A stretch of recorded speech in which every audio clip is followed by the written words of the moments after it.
नमस्कार दोस्तों, study with happiness में आप सभी का स्वागत है। और दोस्तों, आज के वीडियो में हम बात करेंगे Allahabad high court RO ARO की। अगर आप हमारे चैनल पर नए हों तो चैनल को सब्सक्राइब कर सकते हैं। दोस्तों, प्रश्न किया है रघुवंश तिवारी जी ने। इनके दो प्रश्न हैं और ऐसे प्रश्न हैं जो कि प्रत्येक अभ्यर्थी के मन में आ सकते हैं।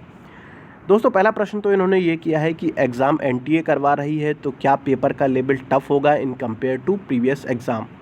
दोस्तों, आप में से ऐसे बहुत सारे अभ्यर्थी होंगे जिन्होंने प्रीवियस के जो पेपर हैं वो दिए होंगे हाई कोर्ट में, चाहे फिर वो आरओ का दिया हो या एआरओ का दिया हो।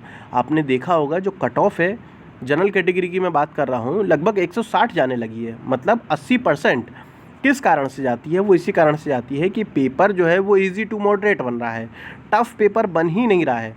तो अगर एनटीए टफ़ पेपर बनाता है तो दोस्तों ये तो बहुत अच्छी बात होगी, इससे कट ऑफ पर लगाम लग जाएगी, है ना। और जो भी टफ़ क्वेश्चन होते हैं ना दोस्तों, वो सभी के लिए टफ़ होते हैं। अगर वो नॉर्मल क्वेश्चन हो तो फिर तो इजी टू मॉडरेट वाली कैटेगरी में आ जाएंगे। तो इस चीज़ के लिए परेशान नहीं होना है कि पेपर टफ़ बनेगा या इजी बनेगा। बस आपको इतना ध्यान रखना है कि अगर इजी और मॉडरेट लेवल में से जो प्रश्न आते हैं वो आपके गलत ना हो, क्योंकि अक्सर अभ्यर्थियों के ऐसे ही प्रश्न गलत हो जाते हैं। और रही बात दोस्तों इसमें जो टफ़ क्वेश्चन आएंगे उनकी, अगर आप उन्हें अटैम्प्ट भी करेंगे तो गलत भी हो जाते हैं तो नंबर तो नहीं कटने वाले आपके, क्योंकि निगेटिव मार्किंग है नहीं इसके अंदर।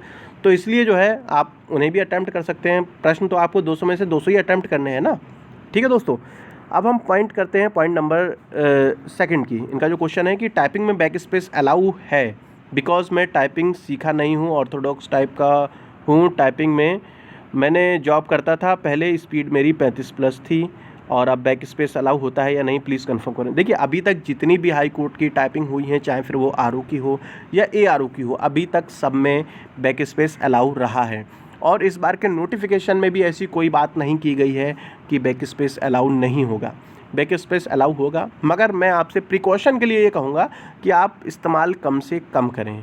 क्योंकि होता यह है दोस्तों कि जब हम बैक स्पेस का इस्तेमाल ज़्यादा करते हैं तो स्पीड पे कहीं ना कहीं उसका असर आता है और कम होने लगती है। तो आप कोशिश ये करें कि बैक स्पेस का जो इस्तेमाल है वो कम से कम करें।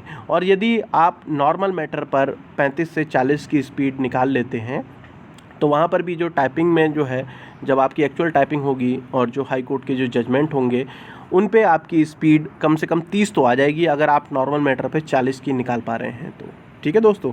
और हाँ, एक चीज़ मैं और कहना चाहूँगा कि जो अभी ऐसे लोग हैं जिन्होंने टाइपिंग अभी शुरुआत की है, वो डायरेक्ट हाई कोर्ट की टाइपिंग ना करें।